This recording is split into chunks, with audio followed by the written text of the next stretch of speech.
Hi, good evening, good afternoon to everyone who has joined the session. And in this session, we have Vinita Desai with us, and she is a senior recruitment advisor at University of Auckland. In this session, you will gain an overview of the New Zealand University's application process and also learn about the undergraduate programs, the fee structure at universities. Let me give you a brief introduction of Vinita before we begin the main session. Vinita works as a senior recruitment advisor with the University of Auckland and has been in the space of international education for over 4 years now. She has completed her doctorate in education from University of Mumbai and has been an academician for more than a decade working as an assistant professor with a renowned college in Mumbai. She's passionate about her job and loves interacting with students and parents and counselors and assists them choose from an array of programs that align to the student interest and also their goals. Welcome, Vinita, ma'am, to the Next Genius webinar series. And how do you feel? I'm excited to be here. Thank you so much, Helen and Devesh and the entire team of Next Genius Foundation to have me here today. Perfect, ma'am. So I believe that you are all set to begin the session. All set. Yeah. Ma'am, could you tell us some of the most popular universities in New Zealand? Yeah. So what I'll do, Helen, is I'll quickly run through a presentation, that talks about all the aspects that you wanted, you just mentioned right away, if that's okay. And then we could pick up a bit of question answers a bit later, if that makes sense to you. Yes, sure, ma'am. Perfect. Yeah. So I begin. Good afternoon, good evening, everybody. This is Vinita from Mumbai, and I'm happy to be here today to just give you a glimpse of, why study in New Zealand, what are the different universities, what are the popular courses among international students, the admission process and entry requirements, not to forget the timelines, and also talking a bit about scholarship and accommodation. And I will introduce you a bit to University of Auckland and why should you be studying with University of Auckland. So taking you through the entire presentation now, we're all aware that New Zealand has stunning landscapes and an unbeatable lifestyle, but we must also be aware of the fact that New Zealand qualifications are widely accepted across the globe. What's also wonderful about New Zealand is the fact that it offers a 3 year post study work visa to students who complete their bachelor degree. While you're studying your course, you can work for 20 hours per week. That's when your semester is on. And when you have your vacations, you can work for 40 hours per week. The minimum wage rate has increased to 20,000 rupees is to, sorry, 20 New Zealand dollars per hour. So that's a good amount and time frame for you to support your additional expenses while you're living as a student in New Zealand. New Zealand is also one of the first countries to introduce the code of practice, or the pastoral care as we call it, in order to ensure safety and well-being of the international students. What's also wonderful about studying in New Zealand is the opportunities for internship and work experience that prepares you with relevant skill sets for the jobs of tomorrow. Another wonderful reason for studying in New Zealand is the fact that New Zealand offers flexible degrees. So whether it is, looking at conjoined degrees, for example, if you have interest in pursuing a career in science but have passion for music, you could look at studying a conjoined program wherein you could, study science and also pursue your passion in music. So there are several options in these conjoined spaces which a few universities in New Zealand offer. Apart from that, there are also some very interesting flexible degree aspects. That is, you can have two majors, you can study one major, one minor. For example, if you want to study food science and also take marketing as one of your minor, then yes, New Zealand universities do offer you that flexibility. Coming to admissions, and I will be talking about admissions a bit later as well, but yes, the admission process is very simple. So you don't have, like a centralized admission process. Each university has their portal. The admission process is very simple. All you need to do is give your academic documents and ensure that you complete your English language requirements. Based on that, you would be offered your conditional, unconditional offer letter. So very, very simple for you to move on. Also, very interestingly, all the New Zealand universities are in the top 3%, are ranked in the top 3% globally. So you don't have to worry about whether your qualifications are going to be accepted globally. So these are the 8 public universities in New Zealand. We have University of Auckland, which is New Zealand's largest research-led university, and Auckland University of Technology, both of them located in Auckland. We have University of Canterbury and Lincoln University, which are located in the city of Christchurch. University of Otago is located in the city of Dunedin. Massey and Victoria University of Wellington are located in the capital city of Wellington, and we have University of Waikato, which is located in the city of Hamilton. So these are the 8 public universities, and feel free to contact any of them and visit the website for any further information. I am going to quickly take you through the top 5 subjects, and remember, all of these universities have over 140 or 50 or 200 subjects, and it's going to be very hard for me to pick up and choose and talk about all of them. But what I've quickly done is I've taken a snapshot of just the popular programs among international students, and just giving you an overview of these programs. So University of Auckland, like I mentioned, is New Zealand's largest research-led university, and as an umbrella, it actually has almost all the programs, all the faculties and all the programs that are offered across the globe, except for some programs like, for example, automobile engineering, because automobiles are not manufactured in India. But you have a medical school, you have engineering, you have several subject specializations in engineering, you have the faculty of commerce, law, architecture and design, humanities, and so on. If you are looking at wanting to do something in aviation or veterinary science, then Massey University it is. Apart from that, Massey also offers programs in business, engineering, and food technology. If you're keen on looking at something in food science and wine science, or landscape architecture, or something to do with agriculture, horticulture and viticulture, then Lincoln University is the place you can check out. They have some very interesting programs and a lot of opportunities for you to have internships and actually go on to the field and work. So the other programs that they offer is commerce and property management and environment as well. Auckland University of Technology, if you're looking out for hospitality and tourism, or you're looking out for some subject specializations in engineering, then Auckland University of Technology, please feel free to check their website as well. They also have a range of programs from business, economics, and law to computer and information science as well. University of Otago and University of Auckland are the only 2 universities in New Zealand that have a medical school, and University of Otago is the only university that offers dentistry. Apart from that, they have subjects like molecular biotechnology, medicine, psychology, neuroscience, to name a few. Coming to University of Waikato, so if you're looking at something in the space of climate change, University of Waikato is the only university that is offering a bachelor's in climate change, apart from some of their popular programs like computer science and data science, business and management, design, sports and human performances, and humanities. So Victoria University of Wellington is very popular with their humanities for programs in law, architecture and design, engineering, commerce, and of course, biomedical science. Coming to University of Canterbury, they have some wonderful subject specializations in the space of engineering, data science, business, fine arts, health science, and sport coaching. So like I mentioned, there are so many more, and feel free to check out the websites to know more about these universities and the programs that they offer. I'm going to quickly also take you through the admission requirements. Now, remember, I have just kind of, put in something which is common to all universities, but just be mindful of the fact that for University of Auckland, the admission requirements are a bit higher than what it is for the other universities. But more or less, I've tried and covered a bit of the, average range of the percentages or the scores that we would look at. So beginning with, if you are studying for a CBSE or an ICSE board, then most universities would look at, a 75% and above. With University of Auckland, it would be around 80 to 82%. And yes, this would also be different for different programs. So for example, if you're looking at a medical program, or you are looking at something to do with engineering, then the percentage is going to vary and would be slightly higher. If you are from the IB board, then what most of the universities look at is the score of 24. It could be slightly higher again, like I mentioned, for University of Auckland. So if it's an A levels, then we would look at 3 principal passes with minimum with three, yeah, with a C grade. All of us accept state boards, and that would be about 80%. Again, with University of Auckland, for certain programs, it would be slightly at the higher end.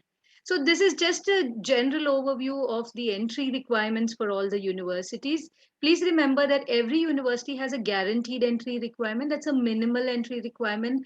You have to, qualify for it. But there are also certain program specific requirements which would be different for different universities and different programs. Now, coming to the English language requirements, which is again another mandate, if your scores are really good, most universities might also look at waiving off your English language requirements. However, if you don't meet the relevant scores, you could choose between giving an IELTS, where we might look at a 6 overall, no band less than 5.5, a Pearson's test of English, which could be around 50, and no band less than 42. If you're giving TOEFL IBT, then it's going to be a score of 80. Again, this would differ for different universities and the program. So there are some specific programs, for example, an engineering program that might require you to have slightly higher English language requirements. The bandwidth would change then. So that's a little about the general entry requirements. And I'm going to just touch upon what are some of the key points that you have to consider or know when you are actually making an application to the New Zealand universities. So the very important fact that all of you need to know is, and it's actually wonderful to tell that there are no application fees to make, actually make an application to universities in New Zealand. Also, there are no restrictions to the total number of applications that you make. So for example, if you want to make an application with University of Auckland and make an application to Auckland University of Technology, or let's say University of Waikato, there are no restrictions to number of applications you could make within a university as well between the universities. So that's really nice for students, because you don't really lose on your money on just making an application. Also, all universities have their portals for making an application. So like I mentioned before, there's no central application processing. It all happens with each of the universities. Of course, you need to submit your passport, a copy of your passport, needless to say. Now, if you have completed your grade 12, then what you have to do, I'm talking of the documents. If you've completed your grade 12, you need to provide your 10th and 12th, both mark sheets and your passing certificates. But if you're currently pursuing your grade 12, then somewhere around October, November, when you get your predicted scores, you can submit that, and the university will be assessing you based on your predicted scores, and accordingly will offer you a conditional or a unconditional offer letter. What's also really nice is you don't require a SAT or an LOR unless it's being requested for. And yes, there are some courses and some universities that might ask you to write an SOP or also submit portfolios. For example, if you are, applying for a program of bachelor's in architecture or probably something to do with music or design, then they may ask, some universities will ask you to submit a portfolio. Otherwise, you don't require to have any of these. Now I'm coming to a very important fact about the timeline. So we have our major intake is the February intake, but we also have July intake. So essentially we have two intakes a year. So that's the February and July, depending on when you complete your program or when you actually want to move out and study, you can make an application. But again, let me just highlight a bit on how you could go on with the application. Let's say you've completed your course in March or April and got your results in May. Then if you want to apply, obviously July is too close, but if you want to apply for the February intake, then I'd say as soon as you get your mark sheet, start making an application. You can start making an application early only because you don't want to wait for too long and get delayed for the scholarships as well, because I'll come to scholarships. Every university has a timeline for scholarship. So you have to make an application, accept your application, and then go and apply for scholarship. So in case you are applying somewhere for the February intake, you can start making an application as early as you get your mark sheets, make an application and move on.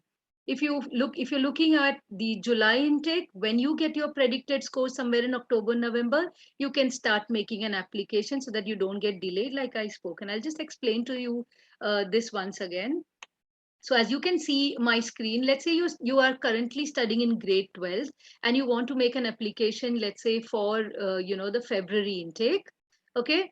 Or you want to apply, let's say you are wanting to apply for July, then what you can do is, as soon as you get your predicted scores, you can start making an application.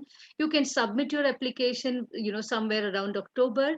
Once that is done, you can start also applying for an accommodation. Now, this is not at the current time during the pandemic. Of course, we're all aware that the borders are closed. But in normal times, once you've made an application for a particular program and you're pretty sure your scores are well, and this is the university you want to go, and this is where you will be getting, your admission, because you're obviously aware of the scores that you have, then what you can do is you can also apply for accommodation and start procuring all the documents for your visa process. When you move on to November and you've already got your offer letter, you can accept your offer letter, and also you will receive, meanwhile you'll receive an offer for your campus accommodation. You can accept that and pay a small deposit just to ensure you blocked that space. You can now start, working towards your visa application and start doing that as well. Meanwhile, you can also start, choosing the papers that you want to study and look at all those aspects. December, all of us know for a fact that the university will be closed towards the, last or the third week of December until around second week of January. So technically, we don't really have too many activities around that time. So January, once the university opens, of course, you can start, looking at paying your accommodation fees. You have all your other things in place, and then you can start looking at registration for your orientation, make your travel plans accordingly, and then simultaneously, as you've made an application for your visa and your visa, so what's really nice about the visa process in New Zealand is, I'll tell you, once you submit your student visa, which is actually online, then what you actually do is you will receive your student visa approval in principle, which is called the AIP. You don't have to actually pay your tuition fee till you get your AIP. And that's the best part of applying for a New Zealand university and the visa to New Zealand, because you don't pay your fees first and then get to know that your visa is rejected. So you get your visa AIP and then pay the fees, and then finally you have your visa in hand and you're all set to travel. It's very important as students or parents for us to know about this. Once you're all set and you're making arrangement for your travel and pick up at the airport, we generally have all our programs starting, depending on university, towards the end of February or early March. Yes, the students have to be there for the orientation, so you have to ensure that you plan your travel accordingly, such that you are there a couple of days before the orientation, or as early as a week if you want to, because attending the orientation for international students is compulsory. So this is just a a overview of how the entire process is. Feel free to contact us at any point of time if you want us to explain, you want me to explain, or any of my colleagues to explain a bit more about all of this. Now, coming to the tuition fees and living costs. So the tuition fees for most universities on an average would be between a 14.5 to 18 lakh. That's around 32,000 New Zealand dollars to 37,000 New Zealand dollars. However, like I've been mentioning this would vary from university to university, and of course the course that you're doing. So there'd be certain bachelor programs which would be a 3-year degree, or there would be certain that would be a 4-year, which would be an honors. So that will be, for example, an engineering degree would be for 4 years. So obviously the fee is going to differ for such programs. The living cost, what's also wonderful about New Zealand is the fact that the living cost is pretty pocket friendly, so to say. So I would say it's between a 10 to 11 lakhs per year, so something between a 20 to 22,000 New Zealand dollars. And again, this would vary depending on the city that you are actually studying, and the campus where where the campus is, and what's the entire program duration that you're doing, so on and so forth. Sorry. So, talking a bit about scholarships, there are plenty of scholarships being offered by all the New Zealand universities, and yeah, so there are scholarships which are for year 1 tuition fee. There are some universities that offer for the second year and third year as well. So there are a lot of scholarships, available, ranging from a 3,000 New Zealand dollars up to 10,000 New Zealand dollars. That would be a good amount, like a 5 lakh Indian rupee, which is a good amount on your tuition fee, except for University of Otago, which has a scholarship by default to all students who apply. For every other student, you have, like I mentioned before, you have to accept your offer letter and then make a separate application for scholarship. So please remember, when you are applying for scholarship, you have to be very mindful of the timelines for the university that you are applying. So every university has a certain timeline for the scholarships, and you will have to ensure that you are mindful of that and apply much in hand so that you have your offer letter accepted and then go ahead with the application for scholarship. So that's a little about scholarship, and feel free to reach out to any of us. Go to our website and look at these scholarships individually. Now, coming to the accommodation, yes, we have ample of opportunities for accommodation as well. So all of the universities have a halls of residence or hostels, as we call them. There are other options like homestay, where you can stay with the Maori locals there as well. There are students who look at renting an apartment and also wanting to look at independent accommodation. So there are different options, catered, semi-catered, fully catered. There are different options, and each university has their own form of accommodation that they offer. So this is an overview of all the New Zealand universities and a general bit of admissions, entry requirement, and all of that. I'm going to just give you a glimpse of University of Auckland as well. So, University of Auckland is located in the downtown, in the heart of Auckland, and yeah. So this is our main campus, as you can see, in the heart of New Zealand's largest city. As you can see, the dotted lines. We have 8 campuses, and this is our main campus. Very well connected to the city. In fact, it's just a walkable distance to the main cultural, entertainment, and commercial hubs around. The campus is fully equipped with all the amenities such that you don't have to really go out and look out for whether it is cafes, health services, libraries, childcare. Everything is available within the campus. So if I had to speak about University of Auckland and tell you why should you be studying with University of Auckland, let me tell you, we are New Zealand's largest research-led university, and we rank 85th in the QS World University rankings.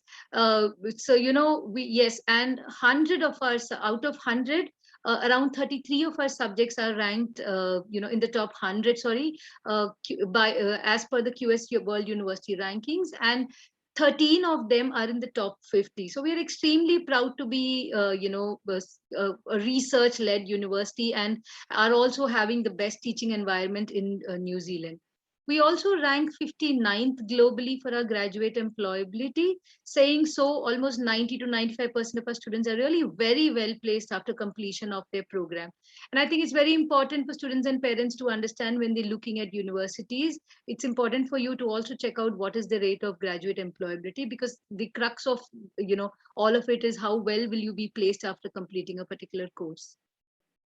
We're also extremely proud of the fact that we've ranked #1 globally in 2019 and 20 at the Times Higher Education University Impact Rankings that recognize our commitment towards sustainability. And this year, we've retained our position in the top 10. So we're extremely proud of our contributions in the space of research, teaching, and knowledge transfer. So that's a little about us, and I'm happy to take over questions. Thank you so much. Over to you, Helen. Thank you so much, Vinita ma'am. You have covered almost everything. All the sessions of New Zealand, like the application process, the living expenses, the top universities. It was a wholesome presentation. Thanks a lot. So we have a few questions that have come up, ma'am. So we'll move on to them. So there's a questions on scholarships that are commonly available for international students in New Zealand.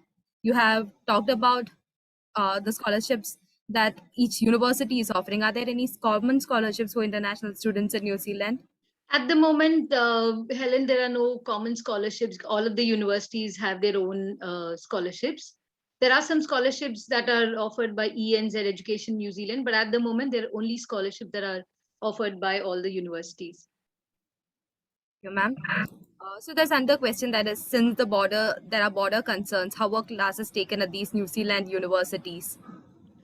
Well, at the moment, the universities are offering online, lectures. So you can, depending on which university you want to actually go and study, you can look at options. The only option that is available is online. In fact, let me also tell you what's really good about New Zealand universities. Some of us, and we are the only few universities across the globe, Helen, who've actually allowed, for the last year students who had haywire schedules with their examinations and results. So based on their predicted scores, some of us actually allowed students to enroll and start their study in July. without waiting for their mark sheets and the originals. We allowed them based on their predicted scores. So that's a very good point wherein we are supporting, international students during these unprecedented times, because we didn't want the students to, waste their time waiting for a period of uncertainty. So we were really proud to talk about ourselves to have supported international students in that space. Thank you, ma'am. Another question is, are work placements offered at these universities? Like in the case of UK, there are different work placements, work placement 1, 2, that is offered towards the end of the course. So are these available in New Zealand? Yes, like I mentioned at the beginning, there are ample opportunities for internships, for capstone strategies. There are different, basically there's a lot of support. So every university has a career development support services. So, for example, in University of Auckland, we call it the Career Development and Employability Services, wherein we ensure, international students coming from diverse backgrounds, you can obviously understand. So, we actually encourage them to, how to, I encourage them to participate in workshops, right from probably how to make a CV or how to write a covering letter, or even face an interview in the New Zealand context. So we have these network evenings, expert talks, career fairs, which are organized by these career development support services for all the universities, wherein they can actually connect with the university, with the world outside. There are also, a lot of opportunities for internships and also the local bodies. We encourage the students to get engaged with the local bodies so that they have a good understanding of how, the local bodies and the industries actually function in New Zealand. Okay, ma'am. Now there's a question on the expenses. How is the expenses at New Zealand? Are there any student discounts that are available to international students? What kind of discount? I'm not really sure, what is the student intending, but the living expenses are pretty pocket friendly, and they would include, if you go to the university website, like I mentioned, it will vary to the university, from university to university. So if you're living in Auckland, it's going to be slightly more expensive, because obviously it is the largest city and it's a bit more expensive than compared to probably Christchurch, or if you're moving to a campus in, if a university in Hamilton, or going down south to Dunedin, it's going to differ. But there are no discounts. There are several other factors that come along with your student life. You might want to check out the university website and see what is offered along with, what would the living expenses cover. Generally it covers, your food, your stay, it covers all of that. But also depends on the lifestyle of the student, Helen. So if a student is, lavish in his spending, then it's going to be a bit beyond his pocket. But otherwise the living expenses in New Zealand are pretty pocket friendly. I think the student discounts a student has thought about, like when it comes to other places like in the UK and all, I have heard that when it comes to public transportation and when it goes to purchasing, the students get some. They have these students ticket, I guess. Well, That that could. will, yes, there would be, but they would be different for different universities. So I wouldn't be in a position to comment for all the universities here. But there would be, yes, a lot of benefits for students who are studying with the university. There's one question, that is the jobs that are flourishing in New Zealand.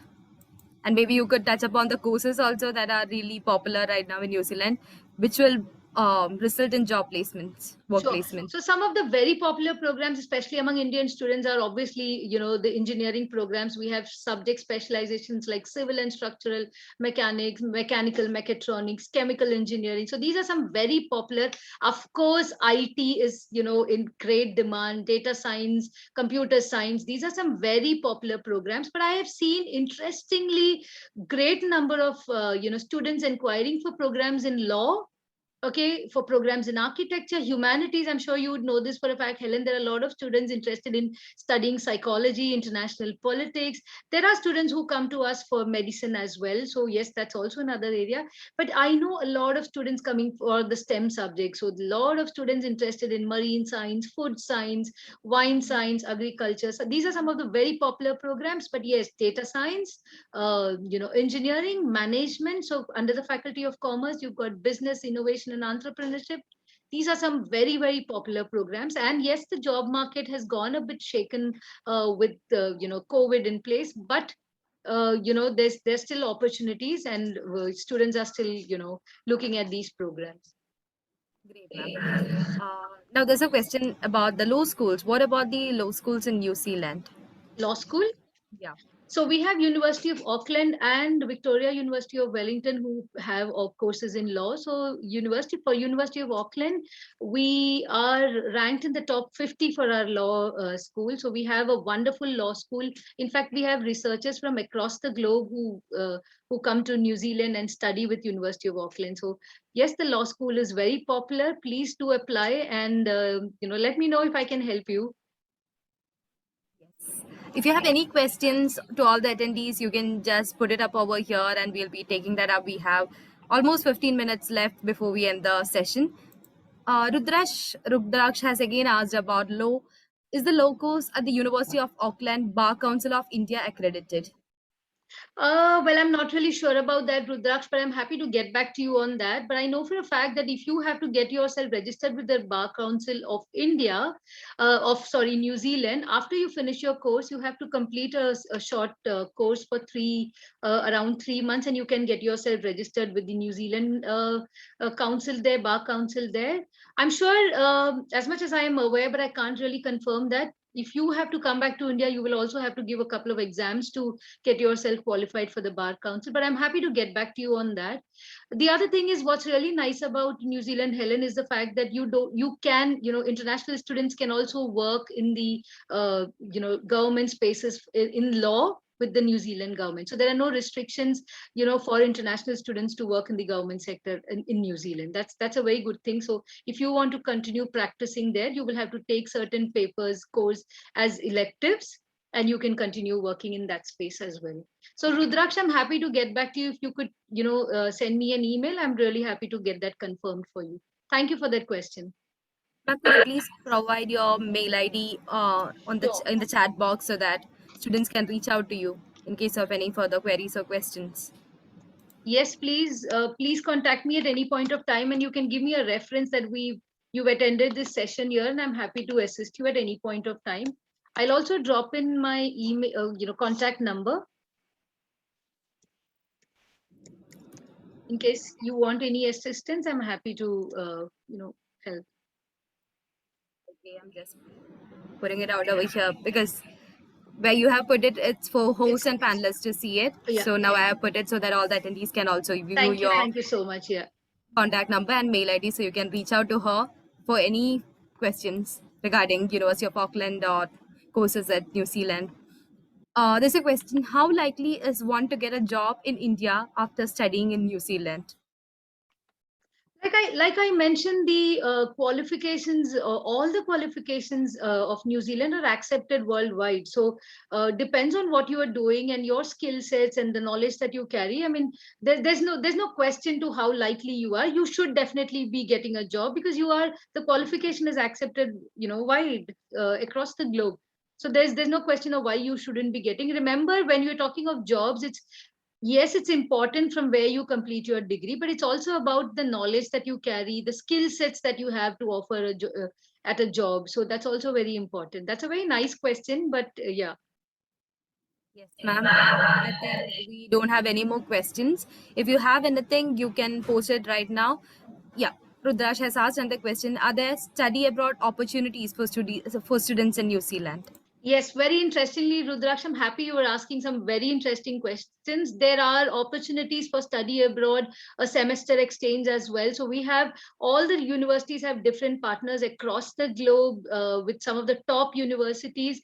You, depending on the university you are applying for, yes, we do offer, and please check out for that. In fact, I just want to emphasize this again. Please look out for the conjoined options that some of the universities have to offer students, because this is very important these days. I'll tell you why. When you're looking out for employment, the employers are also looking at the versatility that you offer. So when you have conjoined degrees, I was just speaking to a student who's got a conditional offer letter for a conjoined degree in computer science and management, so in the faculty of science and commerce. So it's very interesting, if you're going for a law program, you must actually explore the conjoined programs. For example, a bachelor of law with bachelor of environment science, or a bachelor of law with bachelor of property. Very interesting combinations, and it gives you an edge over the others, because when you are actually going out for employment, people are going to look at where you come from. This also addresses the question of the previous student who asked me about employability. So it's very important for you to look at what is trending now and how you could enhance your knowledge and skill sets, especially when you're spending so much time and money going abroad. You should make the best use of it. So these conjoined degrees, would actually, you could complete 2 degrees in a span of 3 to 4 years, or maybe 4 to 7 years, depending on the combination that you're taking. So if you're looking at something in engineering and you want to look at something, let's say in food science, or you want to look at engineering and law, there are several wonderful combinations. If you're passionate about fine arts and you want to do something in management, if you're passionate about fine arts and want to do something in science or commerce, then please look at those combinations. Yes, asked if there are many who have minors in New Zealand, just like in the case of US. Yes, I did mention that we have a major and minor. You can look at 2 majors. You can also look at a major and a minor, like I mentioned. So I mentioned this in the beginning. So if you're looking at, for example, let's say a course in food science and want to look at something in marketing, you can take food science as your major and look at marketing as your minor. That's why I mentioned at the beginning that New Zealand is very has this offers flexibility when it comes to their degrees. So there's a lot of flexibility. You can choose between different faculties, cross faculties, conjoined programs. And these, I think, as youngsters, you must really look at exploring them. Yes, ma'am. There's a question. Which are the best commerce courses in New Zealand? Well, there's a whole range of, you have business analytics, of course, you have finance and accounting. I know a lot of students these days who are looking at, international management, innovation and entrepreneurship, to name a few. So these are some very, very interesting, depends on what you want to do and where you want to go ahead and, with your career. So there's some wonderful options. Different universities have, again, I wouldn't be able to name all of them because, each university has their own specific courses, but feel free to either reach out to me or my colleagues from the other universities, or I'm happy to connect you with them as well. Thank you so much, ma'am. With that, we have almost come to the end of the session. If you have any more questions, you can post it right over here. In the meantime, ma'am, any final remarks or any final piece of advice you would like to give to the students who would like to pursue I this? would also ask students to explore the clubs and societies all of these universities have. You don't actually feel away from home. In fact, at Auckland, you'll be surprised to know that we also celebrate Diwali. There's an evening where we have fireworks at night and people come gather together and celebrate Diwali. So students often come back to telling us if we don't really feel away from home because Diwali is celebrated, and we do have people from the community celebrating festivals there. Hindi is the fourth most common language spoken. Please explore the clubs and societies that all the universities have. So whether it is cultural, whether it is religious, whether it is something to do with sports, there are several clubs and societies. And what's really nice is, suppose you find a particular a university does not have a club of your interest, you can actually start something of your own. So when you're actually going to New Zealand and these universities to study, it's very important that you participate and join these clubs and activities, so that it enhances your personality and really prepares you for the world tomorrow. Thank you so much, ma'am, for that wonderful suggestions and for the wonderful piece of advice to all the